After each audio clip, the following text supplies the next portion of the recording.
Hey everyone, how's it going? Today I'm here to remind you to not assume that you win.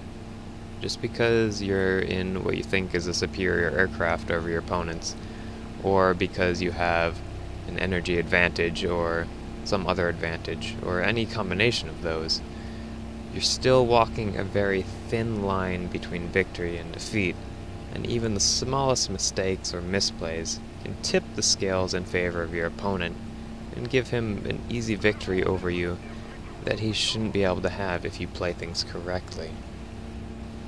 I'd also like to quickly mention that, in my opinion, throttle and flap management is one of the more important things you can learn in regards to dogfighting, as it can really be the deciding factor in a rolling scissors. Unfortunately, it's not really something I can teach, but if you're looking to get better at it, you can watch what I do with my throttle and flaps in this video to try and get an idea of how I do it. It basically just comes down to feeling and practice.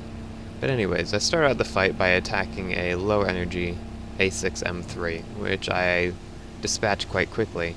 However, an aircraft which turns out to be a K-84 passes behind me, who is in superior positioning with an aircraft that will outperform mine in basically every regards down on the deck.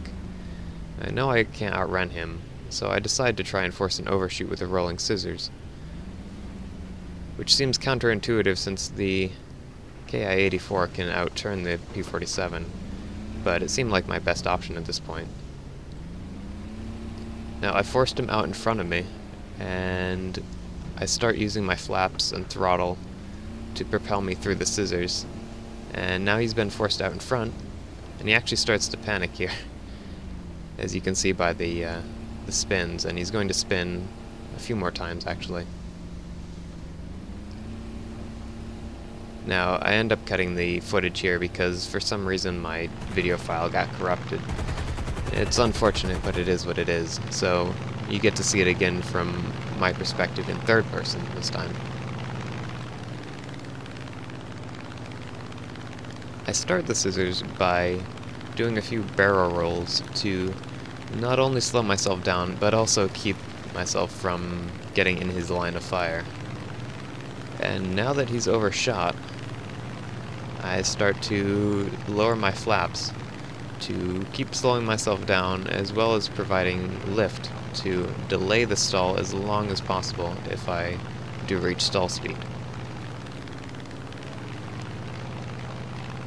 Now that he's out in front, he starts to actually panic, it looks like, because he's stalling his wings and pulling too hard, and he's just not in a good place. And he actually crashes.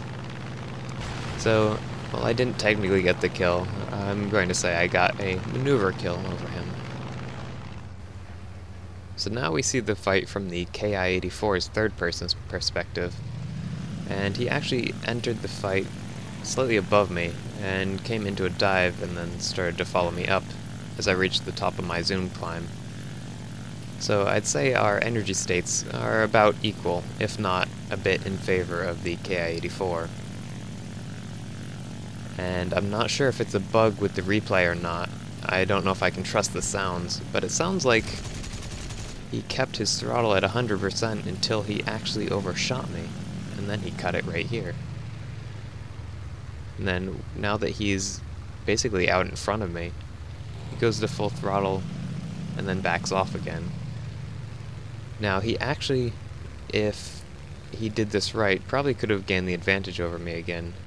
After all, compared to the P-47, the Ki-84 is a quite maneuverable aircraft with a very good rate of climb. So if he had abused that, I probably could have lost this fight. But since he didn't,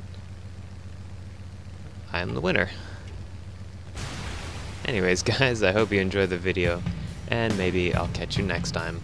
Happy hunting.